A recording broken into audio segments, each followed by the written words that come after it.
السلام عليكم ورحمة الله تعالى وبركاته. أعوذ بالله من الشيطان الرجيم. بسم الله الرحمن الرحيم. الحمد لله رب العالمين، والصلاة والسلام على أشرف الأنبياء والمرسلين وعلى آله وصحبه أجمعين. اللهم رب اشرح لي صدري ويسر لي أمري واحلل عقدة من لساني يفقه قولي، ولا حول ولا قوة إلا بالله العلي العظيم. اللهم انفعنا بما علمتنا وعلمنا ما ينفعنا وعلمنا ما جهلنا وذكرنا ما نسينا. اللهم يسر ولا تعسر، رب تمم بالخير. اللهم افتح علينا فتوح العارفين، وفقنا توفيق الصالحين. اللهم لا سهل إلا ما جعلته سهلا وأنت تجعل الحزن إذا شئت سهلا. InsyaAllah kita sambung balik pengajian kitab Bulughul Maram yang dikarang oleh Al-Imam Al-Hafidh Ibnu Hajar Al-Asqalani rahimahullahu subhanahu wa ta'ala, yang mana kitab Bulughul Maram adalah kitab hadis yang menceritakan tentang hukum hakam, ataupun dipanggil hadis yang berkait dengan hukum hakam, yang dikumpul oleh seorang ulama besar dalam bidang hadis, iaitu Al-Imam Al-Hafidh Ibnu Hajar Al-Asqalani rahimahullahu subhanahu wa ta'ala, wa nafa'anallahu bi'ulumihi fid daraini amin. Jadi kita hadis yang ke 442. Katanya, wa an Anas qal shalla Rasulullah sallallahu alaihi wasallam faqumtu wa yatimun khalfah wa ummu Sulaimin khalfana, muttafaqun alaihi wal lafdhu lil Bukhari. Daripada Sayyidina Anas bin Malik radhiyallahu anhu, katanya Rasulullah sallallahu alaihi wasallam pernah sembahyang, maka aku dan seorang anak yatim berdiri di belakangnya, sedangkan Ummu Sulaim berdiri di belakang kami. Hadis muttafaqun alaih, dikeluarkan oleh Imam Bukhari dalam kitab sahihnya, begitu juga dikeluarkan oleh Imam Muslim dalam kitab sahihnya. Teks hadis ini adalah menurut riwayat Imam Bukhari. Muslimin muslimat yang dirahmati oleh Allah Subhanahu wa taala, dalam hadis ni Anas bin Malik sebagai khadam Rasulullah. Anas bin Malik adalah seorang sahabat Rasulullah. Dia khadam kepada Rasulullah, dia khidmat kepada Rasulullah sallallahu alaihi wasallam. Mak dia dikenali sebagai Ummu Sulaim, mak kepada Anas bin Malik. Ketika Rasulullah sampai di negeri Madinah, ketika tu dia baru berusia 10 tahun. Umur dia baru 10 tahun. Mak dia bawa dia pergi jumpa dengan Rasulullah, suruh Rasulullah jadikan anak dia sebagai khadam Rasulullah. Ikutlah Rasulullah nak suruh buat benda pun anak dia ni. Dan dia khidmat kepada Rasulullah lebih kurang dalam 10 tahun. Dia khidmat kepada Nabi sallallahu alaihi wasallam.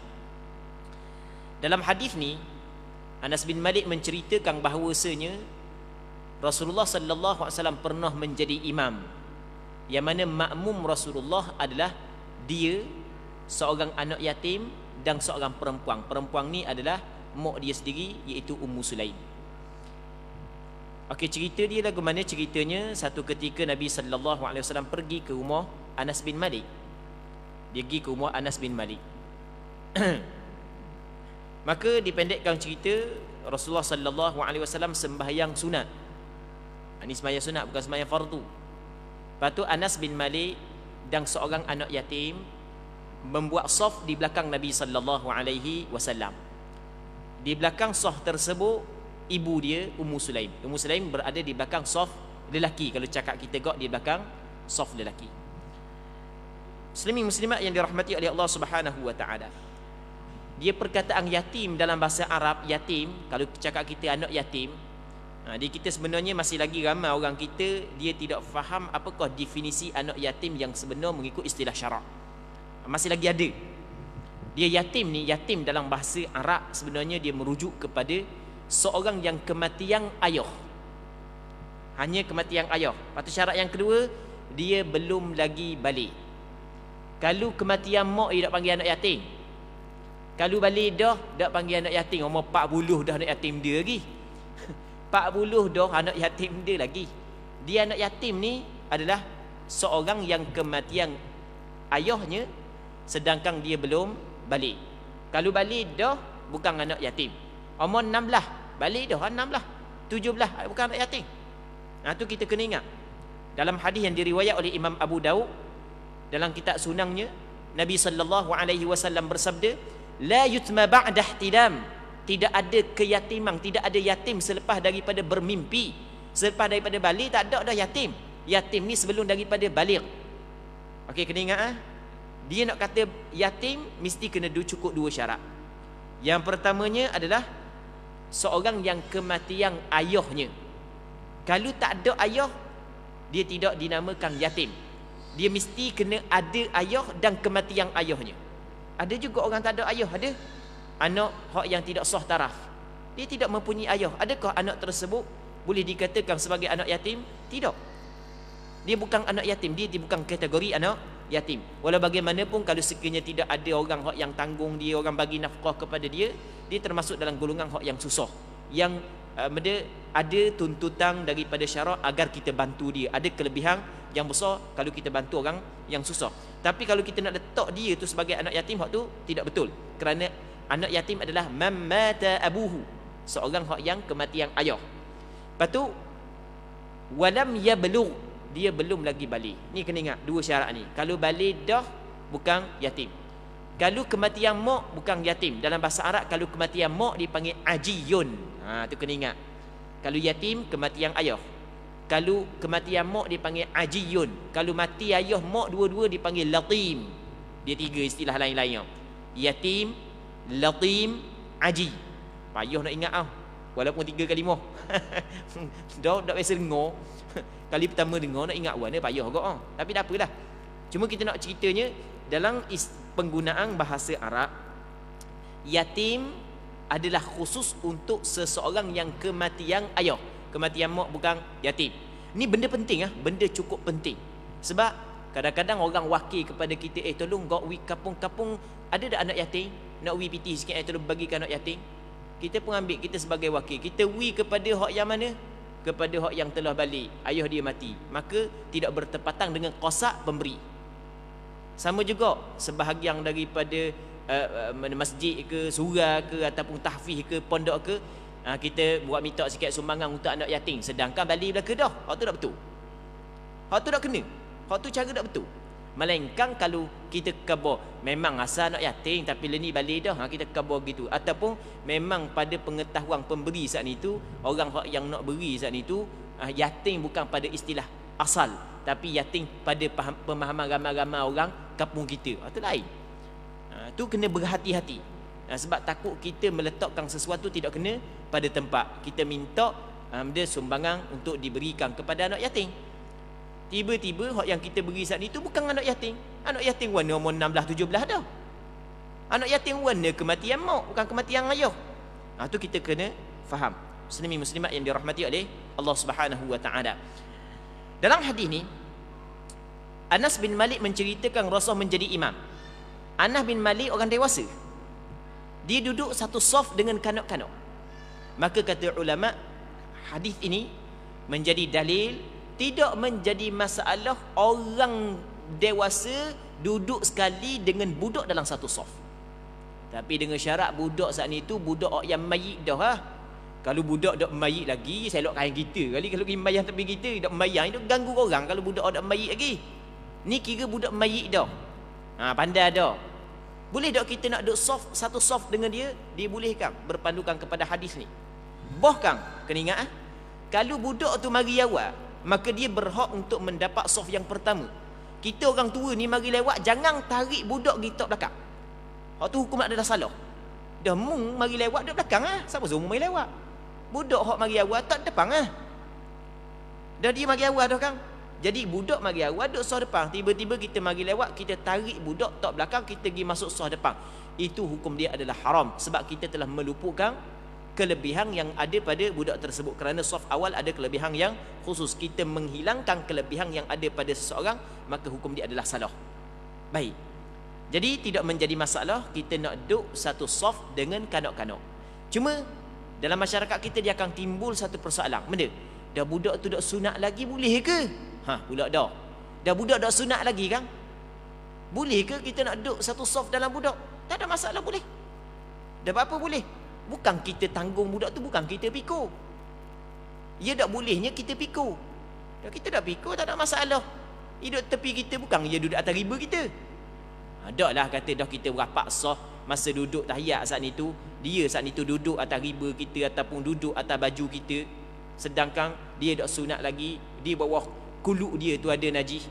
Dak ke kita menanggung sesuatu yang ada najis, menanggung sesuatu yang berhubung dengan najis. Okey, gini. Ni kita nak cerita sikit bab masalah budak-budak yang dak sunat lagi. Yang pertama sekali, kulit dia kemaluan, biar kena tunjuk gini ya. Dak tunjuk gini dak faham pula kan. Sebab hak ni bukan hak sungguh, tak apa. Jadi kulit yang menutupi kepala kemaluan, cakap orang kita kuluk tu, kulit orang kerak masa sunat tu. Baik, di bawah kulit tersebut adakah ia termasuk dalam anggota zahir ataupun anggota batin? Ini berlaku khilaf di kalangan ulama. Ada sebahagian ulama dia kata termasuk dalam anggota batin, maka najis yang berada di bawah tu tidak dikira sebagaimana darah berada di bawah kulit kita. Adakah ia menggosokkan ibadat sembahyang kita? Tak, duduk dalam kulit. Bahasa dia dah. Jadi begitu juga najis yang berada di bawah kulit saat itu dikirakan tak ada masalah, kerana bawah tu adalah anggota yang batin. Itu pandangan yang pertama. Pandangan yang kedua, di bawah kulit saat itu dia termasuk dalam anggota zahir, kerana kulit tu kena kerak, wajib kena kerak. Kita kata sunat, dia lah sunat sebelum daripada sampai umur, dan sampai umur ia jadi wajib pula kena kerak. Jadi benda yang berada di bawah kulit tu anggota zahir. Apabila anggota zahir, maka wajib kita kena basuh najis daripada segala tempat yang zahir, daripada anggota kita. Jadi bermakna hak yang berada di bawah kulit saat itu, ulama berselisih pandangan adakah dia saat itu wajib kena basuh ataupun tidak. Atas pandangan yang mengatakan tak wajib kena basuh sebab anggota batin, maka jelas budak saat ni itu ada najis di bawah kulit sekalipun, maka tidak menjadi masalah. Sebab dikira di dalam, bukan di luar. Okey, boleh faham kan? Satu. Namun pandangan yang kedua kata hak yang berada di bawah kulit saat ni itu dikira anggota zahir, wajib kena basuh. Dan pandangan ni pandangan mu'tamad sebenarnya. Pandangan yang kuat dalam mazhab Imam Syafi'i adalah pandangan yang kedua.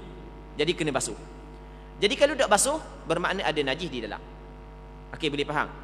Dan dalam mazhab Imam Syafi'i pandangan mu'tamad, kita orang hak yang sembahyang kita tidak boleh menanggung najis, dan kita tidak boleh menanggung sesuatu yang menanggung najis. Dalam mazhab Imam Syafi'i pandangan mu'tamad. Jadi dalam masalah kita sembahyang bersama dengan kanak-kanak yang belum balik, ketika dia berada di tepi kita masa duduk tahiyat, mungkin dia akan duduk saat itu kena benda orang kata kok tindih baju kita ataupun tindih peha kita, tindih kaki kita, maka dia termasuk dalam menanggung. Adakah ia membatalkan sembahyang? Tak batal juga. Sebab benda, sebab kita tidak yakin di bawah dia saat itu ada kulit, kita ada najis, kita tidak yakin. Sebab ada kemungkinan dia basuh. Ada kemungkinan dia basuh. Dalam fiqh, dalam bab fiqh ni, asal sesuatu adalah suci. Asal sesuatu adalah suci. Tapi kebiasaan kanak-kanak yang belum sunat, najis dalam, maka bertembung di antara asal dengan ghalib. Maka di sini dikuatkan di atas asal. Asal adalah suci, maka tidak menjadi masalah. Melainkan kalau kita yakin di bawah tu ada najis, maka tu baru tidak dibolehkan. Sebab tu dalam kitab fiqh dikatakan ni kita contoh dalam kitab fiqh. Dia kata sekiranya kita tengok budak saat ni tu pegang najis. Dia pegang najis. Lepas tu dia hilang sekejap. Yang mana tempoh hilang saat ni tu ada kemungkinan dia boleh basuh. Ada kemungkinan dia boleh basuh. Lepas tu dia mari, dia pergi celup air kita. Adakah air saat itu dihukumkan sebagai mutanajis? Kata ulama tidak. Kerana oleh kerana dia pergi sekejap ada kemungkinan dia boleh bersuci, maka ketika tu najis yang ada pada tangan dia tidak sampai kepada hal yang diyakini, maka dia tidak dapat menghilangkan kesucian air yang diyakini. Okey, kita contoh lain ni dalam kitab fiqh. Nak faham masalah ni. Kucing nyekekah tikus. Pernah darah di mulut. Dia makan. Jadi najis, darah bakar tikus najis. Hilang sekejap. Yang mana dalam tempoh hilang tu ada kemungkinan, walaupun kemungkinan yang nipis, dia pergi minum air yang banyak. menyebabkan mulut dia jadi bersih. Walaupun kita tidak tahu, ada kemungkinan dia hilang sekejap. Ketika tempoh dia hilang. Lepas dia bagi mula, dia pergi minum air dalam beldi yang kecil. Air kita yang tak dalam bekas kecil, dia minum. Adakah kita hukum air tersebut mutanajis? Kata ulama tidak.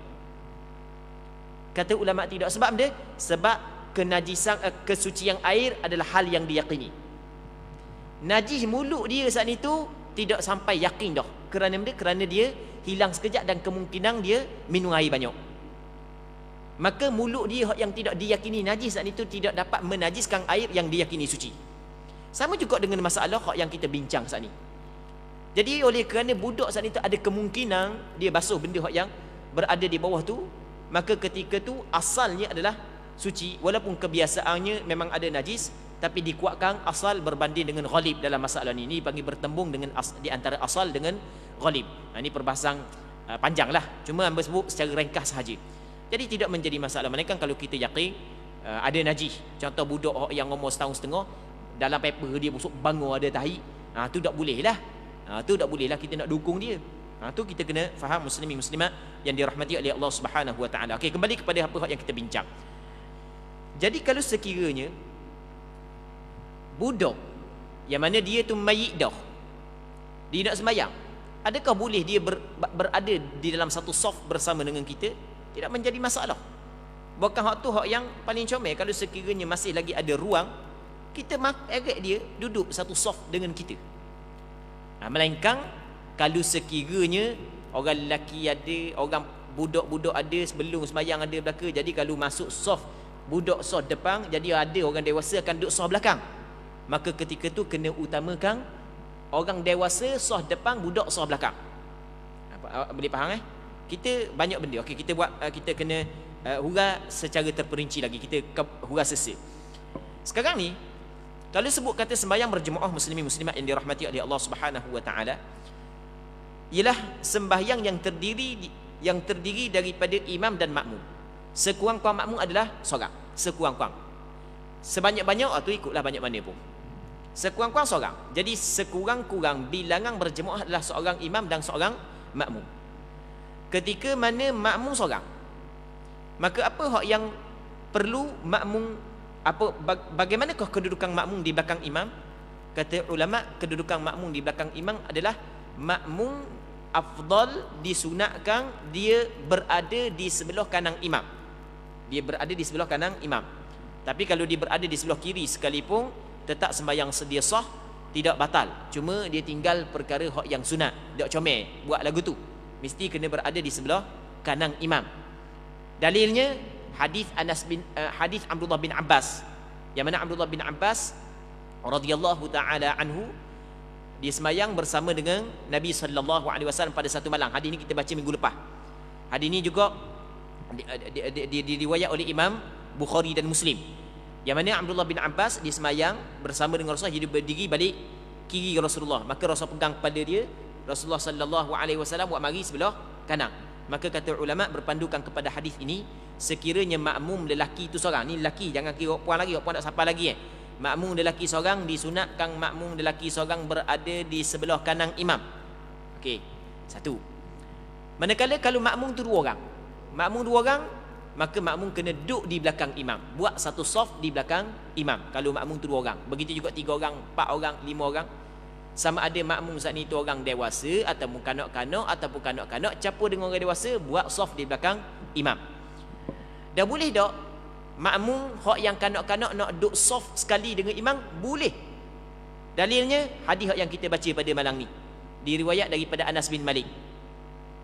Hadis yang dikeluarkan oleh Imam Bukhari dan Muslim dalam sahih kedua-duanya, yang mana Anas bin Malik pernah membuat saf bersama dengan seorang anak yatim di belakang Nabi sallallahu alaihi wasallam. Baik. Cuma ada selagi. Kalau sekiranya saf depan tu muat untuk orang dewasa sahaja. Jadi orang dewasa ada, kanak-kanak ada. Saf depan muat untuk orang dewasa. Maka ketika tu saf depan perlu diutamakan orang dewasa. Barulah disusunkan saf kanak-kanak selepas daripada orang dewasa. Tapi kalau masih lagi ada ruang saf depan, maka ketika tu kena tolak budak biar penuh saf depan.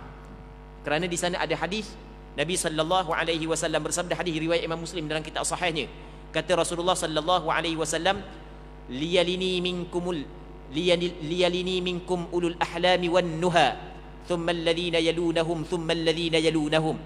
Hendaklah orang yang berada di belakangku adalah orang yang dewasa yang berakal. Rasul kata orang dewasa yang berakal yang berada di belakangku. Kemudian orang yang menyusuli mereka itu, orang yang menyusuli mereka itu. Lepas tu barulah kanak-kanak, lepas tu barulah orang puang. Jadi oleh kerana Rasulullah sallallahu alaihi wasallam sungguh meletakkan orang dewasa yang berakal berada di belakang Rasulullah, maka ketika ada belakang kanak-kanak dan orang dewasa, sedangkan saf yang pertama hanya memuatkan orang dewasa, maka ketika itu kita kena utamakan orang dewasa berada di belakang saf imam. Kerana orang yang berada di belakang saf imam ni dia ada pegang tugas penting. Tugas penting tau. Benda tugas penting, kalau tu imam salah, dia boleh tegur. Banyak benda yang penting yang dia pegang. Jadi budak saat itu kita tak belakang. Tapi kalau masih lagi ada ruang depan, orang dewasa saf depan masih lagi ada ruang, maka barulah kita masuk kanak-kanak. Jangan jadi takut nak tak budak-budak satu saf dengan kita. Kadang-kadang takut, kadang-kadang sombong. Ada juga jenis sombong. Budak-budak mung belakang. Tu cara dak kena lagu tu. Cara dak kena. Mung budak ke mung orang dewasa, di sisi Allah sama sahaja. Di sisi Allah Subhanahu Wa Taala kita sama sahaja. Orang yang berjawatan ke tidak berjawatan ke, tua ke muda, sebab kita ni adalah hamba Allah Subhanahu Wa Taala. Yang membezakan kita di sisi Allah adalah sifat taqwa. Inna akramakum indallahi atqakum. Sesungguhnya orang yang paling mulia di kalangan kamu di sisi Allah adalah orang yang paling bertakwa daripada kamu. Muslimin muslimat yang dirahmati oleh Allah Subhanahu Wa Taala. Seterusnya, dalam hadis ini juga menceritakan Ummu Sulaim berada di belakang kami. Dia orang puang, kalau dia sembahyang berjemaah bersama dengan orang lelaki, dia kena duduk belakang orang lelaki. Duduk belakang tepat-tepat ke, kiri sikit ke, kanan sikit ke, tu tak ada masalah lah. Dia duduk di belakang orang lelaki. Hak tu hak yang disebut dalam hadis ni. Seterusnya katanya, wa an Abi Bakrah radhiyallahu anhu annahu intaha ila an-nabi sallallahu alaihi wasallam wa huwa raki'un faraka'a qabla an yasila ila as-saff faqala lahu an-nabi sallallahu alaihi wasallam zadakallahu hirsa wa la ta'ud rawahu al-Bukhari wa zada Abu Dawud fihi faraka'a duna as-saff thumma masya ila as-saff. Maksudnya daripada Abi Bakrah, seorang sahabat Nabi sallallahu alaihi wasallam radhiyallahu taala anhu, katanya bahawasanya dia telah sampai kepada Nabi sallallahu alaihi wasallam yang saat itu Rasulullah sallallahu alaihi wasallam sedang dalam rakaatnya. Jadi dia mari lewat sikit. Dia masbuklah kita ni, cakap mari lewat sikit. Masuk dalam masjid tengok Rasulullah rakaat dah. Kalau terbang pergi masuk dalam sah dulu, dak dang dah rakaat dengan Rasulullah. Lepas tu maka dia pun ikut rakaat sebelum sampai ke safnya. Bahang depan tu lalu dah. Rakaat dulu. Allahu akbar, rakaat dulu. Lepas daripada Rasul iktidal, dia pun iktidal, barulah dia jalan masuk ke dalam saf. Tu cerita. Dah kalau terbang masuk dalam saf memang tak dang dah. Sebab banyak jakuh lagi yo. Dah Rasul rakaat dah masuk dalam masjid selalu dah Allahu akbar, rakaat lalu. Okey, dang rakaat tu. Iktidal sami Allahu liman hamidah, maka dia pun berjalan masuk ke dalam saf. Okey, dia buat lagu tu. Kita tengok lagu mana komen daripada Nabi sallallahu alaihi wasallam.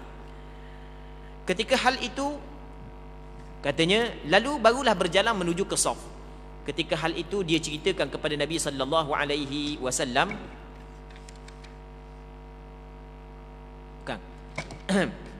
Maka sabda Nabi sallallahu alaihi wasallam, Rasul tahu perbuatan dia. Maka Rasulullah sallallahu alaihi wasallam bersabda, semoga Allah Taala menambahkan, semoga Allah Subhanahu wa taala dia telah menebalkan kemahuanmu.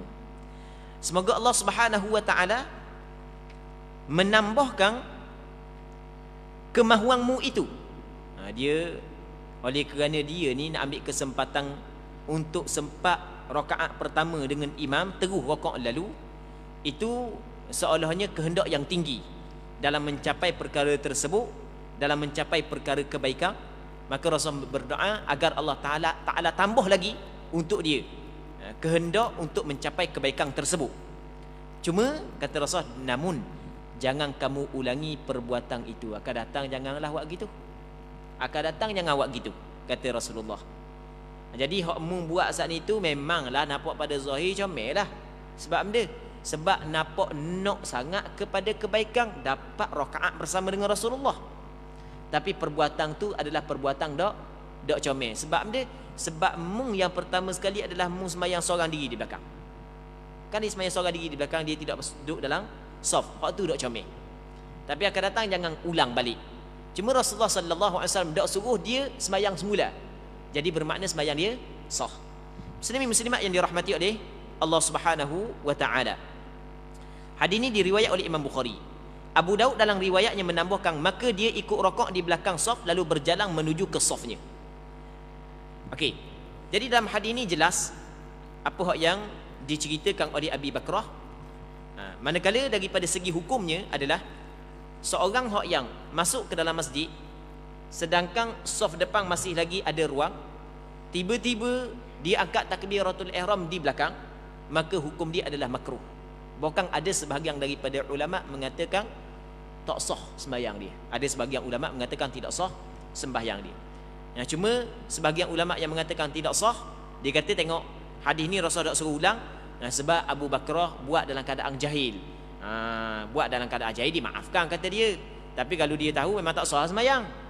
Jadi kita sekarang ni kalau kita tahu tebang-tebang buat gitu, maka tidak sah sembahyang. Melainkan kalau tidak ada ruang di dalam saf di hadapan. Jadi cara dia adalah apabila kita masuk dalam masjid, kalau tu imam rakaat, terus kita pergi dalam saf. Tak perlu berlari. Berlari hukum dia tak comel. Rasul larang berlari. Jangan berlari, jalan macam biasa. Sebab kita ni nak buat ibadat. Apabila kita nak buat ibadat, kita kena berjalan dengan tenang. Nanti kita akan baca hadis Rasul sallallahu alaihi wasallam larang gaduh, kopuh. Satu ketika Rasul sembahyang, tiba-tiba bunyi guguk laju untuk dang rakaat dengan Rasulullah, sahabat buat. Maka Rasul nasihat, lepas daripada ni kalau mu mari masjid, mu jangan gaduh, mu mari dengan tenang. Tak boleh. Rasul larang buat lagu tu. Mari dengan tenang, jalan. Dang lah. Tak dang nak buat apa ni. Jadi kalau misalnya tu imam duduk i'tidal, kita akan takbir pakai duduk i'tidal lah. Nanti tambah satu rakaat. Bukan payah sangat pun. Baik, muslimin muslimat yang dirahmati oleh Allah Subhanahu wa taala. Seterusnya katanya, wa an Wabisah bin Ma'bad al-Juhani radhiyallahu anhu anna Rasulullah sallallahu alaihi wasallam ra'a rajulan yusalli khalfa as-saff wahdah fa amarahu an yu'ida as-salah. Rawahu Ahmad wa Abu Dawud wa Tirmidzi wa hasanah wa sahahu Ibn Hibban.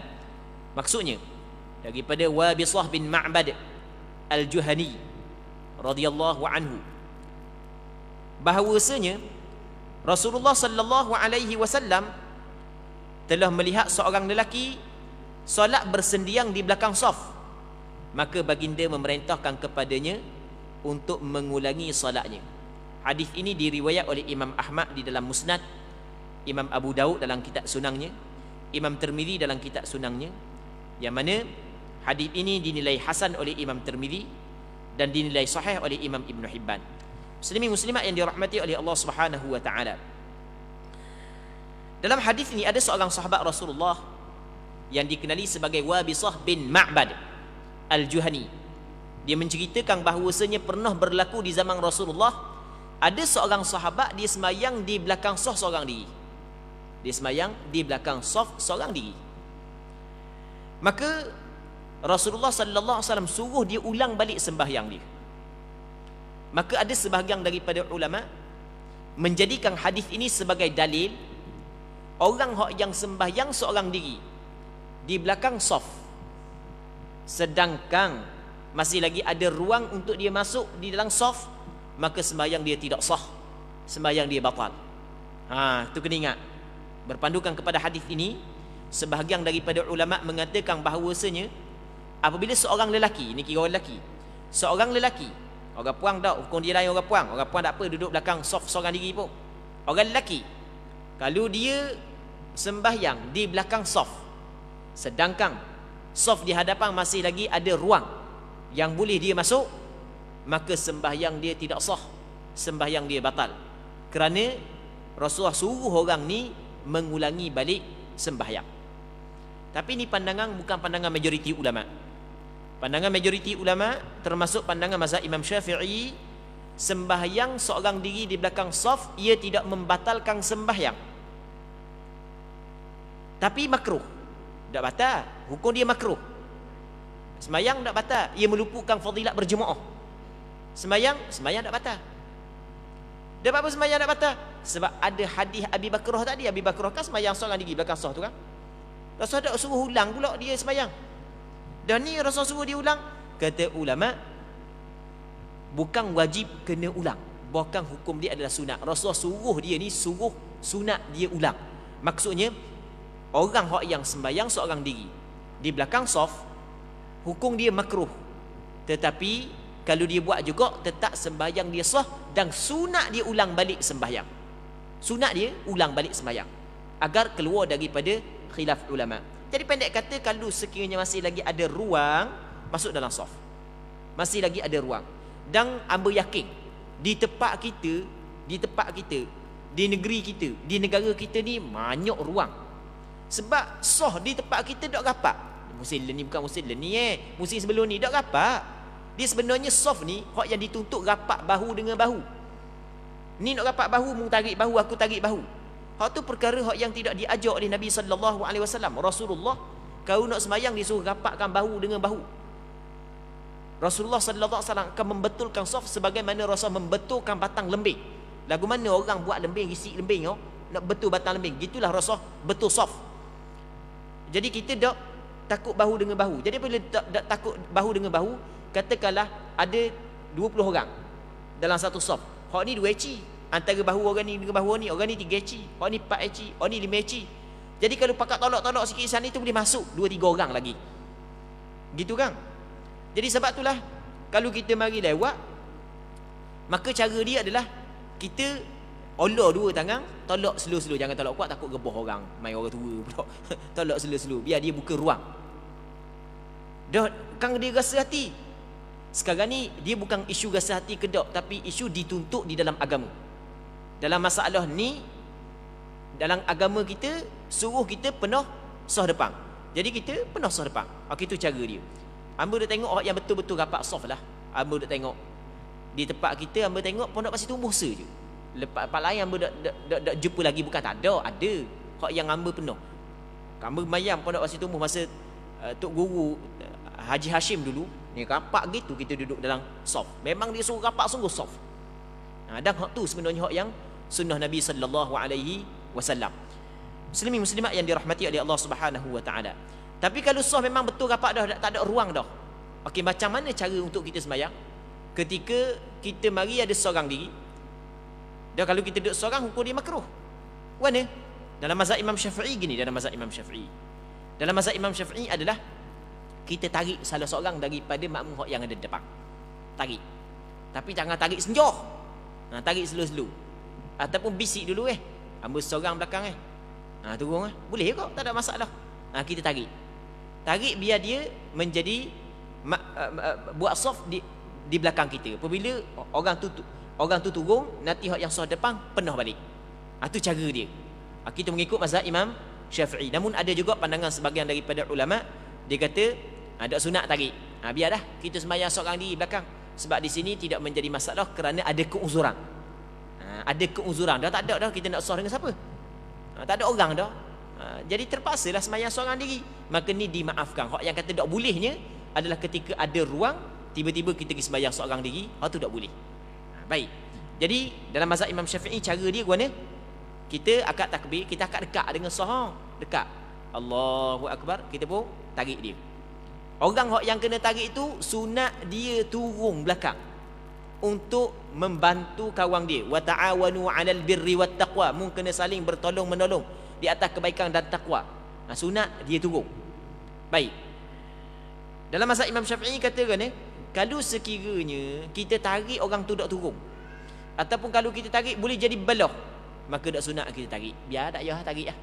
Orang mongoh belaka tarik-tarik cuik-cuik tengah sembahyang ni memang bahan apa lepas daripada ni. Sebagai contoh. Jenis pelik lagu tu. maka tak ada masalah lah. Kita sembahyang akad takbir seorang diri di belakang, maka tidak lagi makruh kerana ada keuzuran.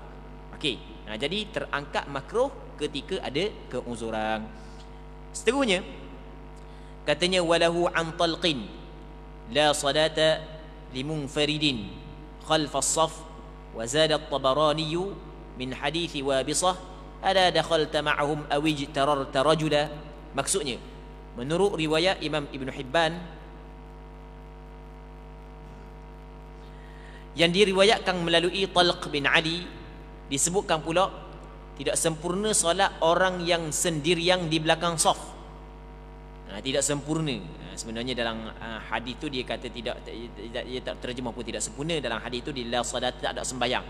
Cuma tak ada sembahyang ni ulama berselisih pandangan, tak ada hakikat sembahyang, siapa ke tak sah sembahyang ke, tak ada sembahyang dengan makna tidak sempurna sembahyang ke, mana? Mazhab Imam Syafi'i kata la salata li munfaridin khalfas saf, maksudnya tidak sempurna solat orang yang bersendirian di belakang saf. Sembahyang dia tetap sah tapi tidak sempurna, penuh dengan kekurangan. Baik. Manakala Imam At-Tabarani menambah dalam hadis Wabisah, kenapa kamu tidak masuk ke dalam saf atau kamu tarik seorang? Okey, dalam hadis yang diriwayat oleh Imam At-Tabarani ada penambahan, kenapa kamu tidak masuk dalam saf ataupun tarik seorang? Kalau tak mau masuk dalam saf ataupun tarik seorang. Cuma penambahan dalam riwayat Imam At-Tabarani adalah penambahan yang dhaif, bukan penambahan yang sahih. Bahkan sebahagian daripada ulama menyebut bahawasanya penambahan ini adalah penambahan yang bersangatan dhaif, tidak boleh dijadikan hujah. Muslimin muslimat yang dirahmati oleh Allah Subhanahu wa taala.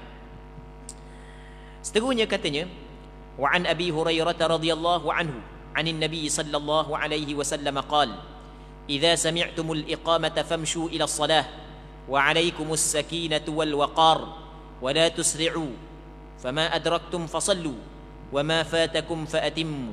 Muttafaqun alaih wal lafdhu lil Bukhari.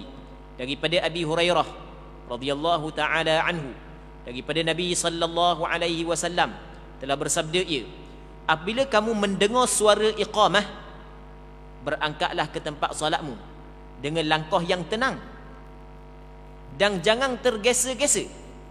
Kerjakanlah bahagian mana pun dari solat imam yang kamu dapat tunaikan dan sempurnakanlah bahagian mana pun yang tertinggal olehmu. Hadis diriwayat oleh Imam Bukhari dan Muslim. Namun lafaz ini adalah lafaz Imam Bukhari. Muslimin muslimat yang dirahmati oleh Allah Subhanahu wa taala. Dalam hadis ni Abu Hurairah menceritakan suatu perkara yang pernah berlaku di zaman Rasulullah. Yang mana tengah-tengah Rasulullah sallallahu alaihi wasallam sembahyang, bunyi langkah yang cepat. Kalau cakap kita gaduh bunyi. Gaduh nak kejar rakaat. Cakap kita orang makmum mari lewat gaduh nak kejar rakaat. Rasanya penuh kita buat aku.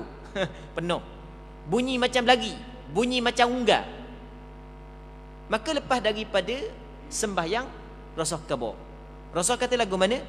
Kalau mu dengar orang qomat, maka mu berjalan kepada sembahyang, mu jangan berlari. Rasulullah berlari. Jalan. Lepas tu bukan setakat jalan, mesti mu kena sakinah, tenang. Waqar tetap, jalan biasa. Sebab sekarang ni mu nak melakukan ibadat yang cukup besar. Jadi mu kena datang dalam keadaan tenang.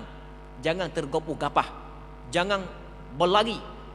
Sebab itulah kata para ulama, makruh ataupun dok comel orang saat itu dia berlari untuk mendapat rakaat bersama dengan imam. Jadi hukum dia adalah tak comel, kerana Rasulullah sallallahu alaihi wasallam larang buat lagu tu. Sebab kata Rasul, la tusri'u, jangan gaduh. Oleh kerana Rasul kata jangan, sebab itulah ukur dia makruh. Makruh kita gaduh, gopoh, masuk dalam masjid, kita masbuk untuk mendapat rakaat bersama dengan imam. Ukur dia makruh. Dia cara lagu mana, jalan macam biasa. Dia kalau dah adang rakaat bersama dengan imam, maka tak ada masalah. Kita duduk mana yang tepat tu imam duduk sekalipun. Kalau tu imam siapa sujud dah, kita Allahu Akbar turun kepada sujud. Kalau tu imam duduk tahiyat, Allahu Akbar duduk tahiyat. Mudah je. Lepas tu lepas daripada tu imam bagi salam, maka kita tambah balik. Baik. Muslimin muslimat yang dirahmati oleh Allah Subhanahu wa taala. Dalam hadis ni kata Rasulullah, Fama adraktum fasallu, apa hak yang mu dapat mu sembahyang. Wa ma fatakum faatimmu, manakala hak yang luput maka mu sempurnakan. Hak yang luput, hak yang tak ada mu sempurnakan. Maka sebahagian daripada ulama menjadikan hadis ini sebagai dalil bahawasanya apa hak yang kita dang dengan untuk imam, makmum masbuk hak yang dang dengan untuk imam, itu adalah permulaan sembahyangnya, bukan penghujung sembahyangnya. Namun di sana ada riwayat yang kedua. Riwayat yang kedua kata Rasulullah, wa ma fatakum faqdu, apa hak yang luput kepada kamu mung kena qada. Maka kata pandangan yang kedua, dia kata hak yang kita dang makmum, hak masbuk dang untuk imam tu bukan hak yang awal sembahyang dia, hak akhir sembahyang dia. Pula dah. Okey, dah warna dua pandangan ni. Buat contoh. Sekarang ni katakanlah kita dang pada rakaat yang ketiga dan yang keempat. Jadi kita dak dang rakaat yang pertama dan yang kedua. Jadi rakaat yang ketiga, rakaat yang keempat, rakaat imam juga rakaat yang ketiga, rakaat yang keempat bagi kita atas pandangan yang pertama. Nanti kita tambah rakaat pertama dan rakaat yang kedua. Nampak kan? Jadi apabila kita sampai Allahu Akbar, mengikut pandangan pertama, dak sunat kita baca doa iftitah. Kerana doa iftitah adalah untuk rakaat pertama. Okey, nampak kan? Tapi nanti kita nak ayat ni pandangan mana, pandangan mazhab Imam Syafi'i. Okey, pandangan yang kedua dia kata mana? Hak yang kita dang dengan tu imam tu adalah permulaan sembahyang kita. Permulaan sembahyang kita, hak yang kita dang. Hak kita tambah tu adalah akhir sembahyang kita. Pandangan yang pertama tadi, hak yang kita dang saat itu akhir sembahyang kita, hak yang kita tambah saat itu adalah awal sembahyang kita. Nampak kan? Okey, kita ambil hak yang kedua pula.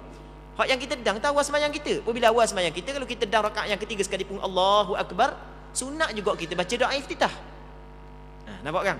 Sunat juga kita baca doa iftitah.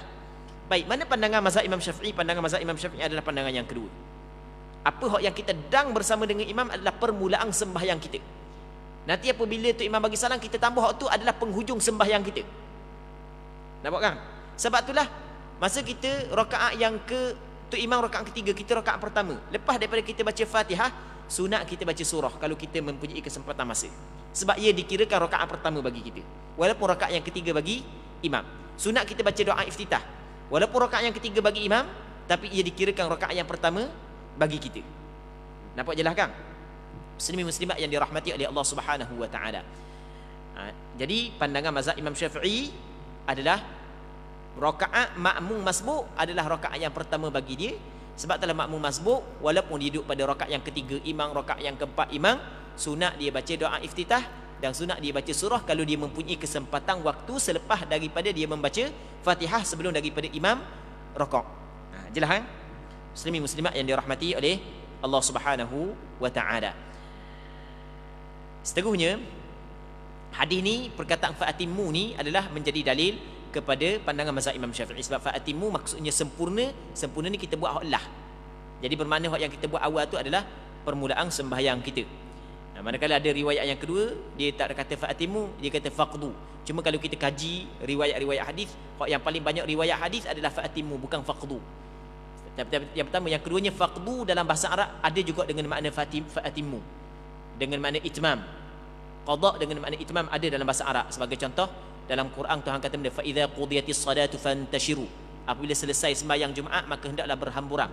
Qudiyatis salah dengan makna sempurna. Dia dengan makna sempurna, dengan makna itmam ataupun dengan makna tamam. Muslimin muslimat yang dirahmati oleh Allah Subhanahu wa taala.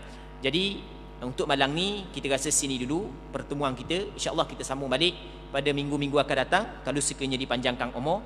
Dan kita berdoa kepada Allah Subhanahu wa taala agar apa yang kita bincang pada malam ni dapat sama-sama dapat mengambil manfaat, dan semoga Allah Subhanahu wa taala memberkati majlis ilmu yang kita adakan pada malam yang mulia ini. Wallahu Subhanahu wa taala a'la wa a'lam.